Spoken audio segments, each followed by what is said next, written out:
আমাদের মধ্যে এই যে অমূল্য সময় দিয়ে বক্তব্যটা রেখেছেন তার জন্য সত্যি আমরা সকলে আপ্লুত এবং আমরা অনেক কিছু জানতেও পেরেছি, বুঝতেও পেরেছি।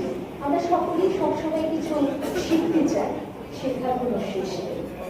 আর সিনেমা মানেই তো সমাজকে তুলে ধরা, সমাজে যে সমস্ত চিত্রনাট্যগুলো আমাদের প্রতিদিন জীবনে হচ্ছে সেটাই নানান রকম ভাবে ছবির আকারে রঙের মাধ্যমে যারা অভিনয় করে অভিনেতা অভিনেত্রীরা তুলে ধরে আমাদের মধ্যে, এবং আমরা সেটা দেখে অনেকটা বুঝতে পারি কিভাবে জীবনকে এগিয়ে নিয়ে যেতে হবে।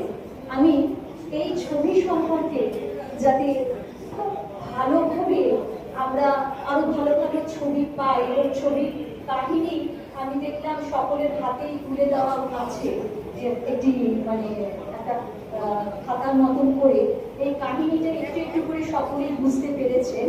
তো যারা অভিনয় করেছে আমি তাদেরকে একটু একটু কিছু অনুরোধ করছি।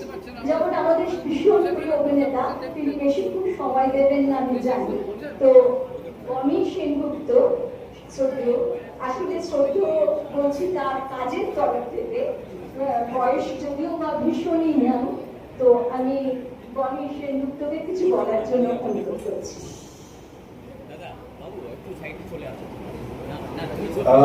সবাইকে থ্যাংক ইউ বলবো আসার জন্য।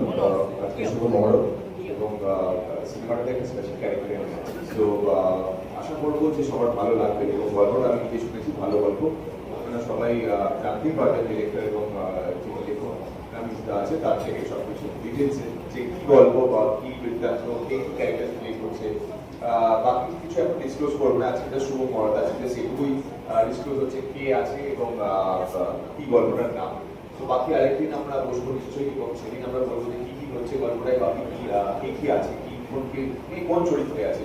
আমি একটা স্পেশাল ক্যারেক্টার করছি এটাতে, সেটুকু বলতে পারি এবং আশা করছি সেই চরিত্রটাকে ভালোভাবে ফুটিয়ে তুলতে পারবো। Thank you. ধন্যবাদ। ভীষণ ভালো অল্প কথায় ছোট্ট ভাবে এত সুন্দর ভাবে বনি আমাদের সকলকে বলে দিলেন যে সত্যি আমরা অনেকটা সহজ হয়ে গেল।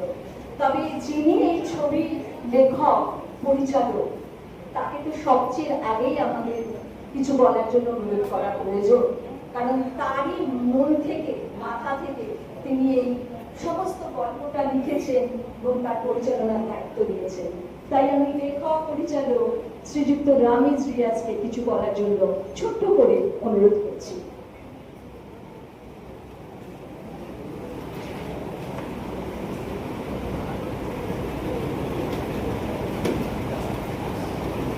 সবাইকে ধন্যবাদ। আমি director and writer Ramiz Riaz. আমার এই গল্পটি হলো একটা রোমান্টিক কমেডিয়ানের উপরে গল্প, কারণ এখন রোমান্টিক ছবি আসছে, তো সেই জন্য আমি একটা রোমান্টিক গল্প লিখেছি, যে গল্পটা নিয়ে করতে চলেছি। এটা আমাদের শুটিং শুরু হবে পুজোর আগেই শুরু হয়ে যাবে, তো এই বছরের মধ্যে আমাদের এটা রিলিজ হওয়ার কথা হচ্ছে। এটা আমাদের অস্ট্রেলিয়াতেও শুটিং হবে কানেরপুর সেক্টরে।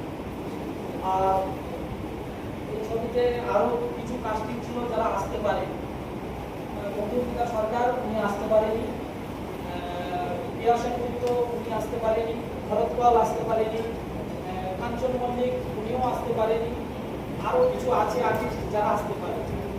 তো ওদের জন্য আমরা অনেক আশা ছিলাম, কিন্তু আসতে পারিনি একটা কিছু প্রবলেমের জন্য। তো আশা করছি আগামী দিনে ফের দেখা হবে। আর আমাদের আপনাদের একান্ত সাপোর্ট চাই, আপনারা পাশে থাকবেন, আমরা ভালো ছবি দিতে চলেছি। তো এখানে মনি আছেন, তারপর টিনা রয় আছেন, গৌতম দাস আছে, এস নন্দা আছে, সুজিত গুহ আছে। তো এই কজন আমরা নিয়ে একটা ছবি করছি। আর এখানে অশোক কুমার সাপোর্ট আমাকে অনেক করেছেন, উনিও আছেন আমাদের সাথে, একসঙ্গে আমরা এই ছবিটা করেছি। তো আশা করি আপনারা সাপোর্ট করে যাবেন, করবেন, থাকবেন পাশে।